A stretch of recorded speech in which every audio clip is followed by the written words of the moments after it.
I'm hearing the dog run. It's a little noisy here. Atheists, they think that the impression of the complexity of life is the reason why there's not a God.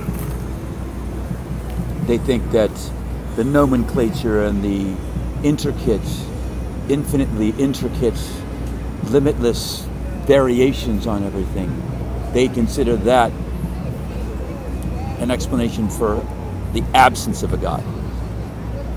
And that anthropic principle,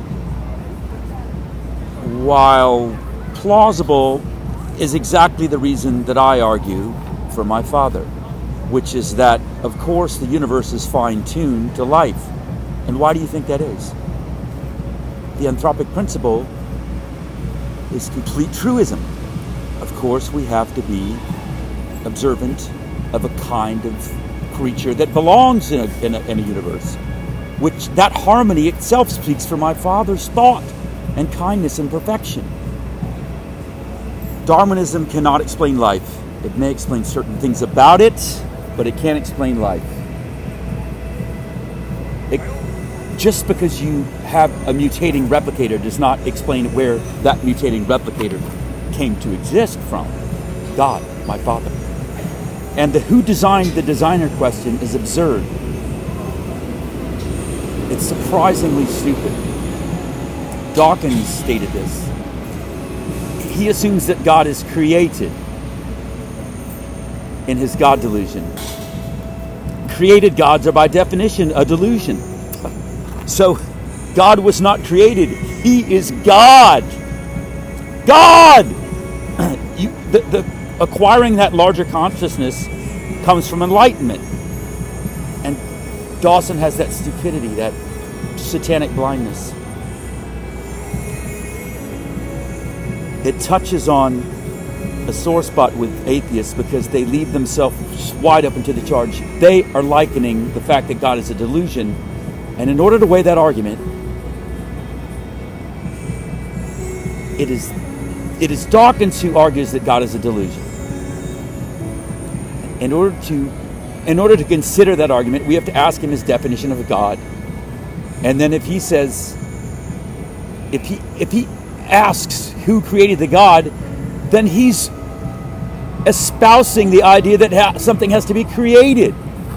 It's redundant. So mark that as a hero of mine. What's that preacher's name? He says, mark that on your celestial teapots. A word about miracles. Dawkins claims, along with David Hume, that miracles violate the law of nature. David Hume, as is known, disregards the laws of cause and effect on which nature is funded. He doesn't believe in the principle of induction, so the authoritative scientific principle of that man is completely dubious, because miracles do not violate the laws of nature. The laws of nature describe what normally happens. The Lord God of this universe created regularities and regularities. He can feed a new event into the universe. Why not? Why wouldn't my father do that? C.S. Lewis says, if I put $2 and $2 in my desk tonight, I have $4. If I find in the morning that there is $1, I don't say that the laws of arithmetic have broken. I say that the laws of Alabama have been broken. Right? It's a famous C.S. Lewis quote. The book, The God Delusion, portrays itself in the foreword to Douglas Adams, where he says, it isn't enough to see that a God is beautiful, but to believe that there's fairies at the bottom of the garden. The fact that you have the concept of the garden, a person who tends to the beauty, who tends to the seed, to the fruit. Do you believe that there's no owner to that garden? So does that just spring up that nomenclature, that definition, that detail, that contrast, that chiaroscuro? Is that not from some kind of gardener The kingdom is within, the kingdom is without. As above, so below. Do you understand the metaphor that God has created for us? And these fairies don't appear on their own. They appear out of your imagination. They're your idolatry. Your very description of the universe as a garden is witness and bears witness that the evidence is there for a creator. Does it not? Blind faith is lethal when it's coupled with a blind allegiance to an evil authority.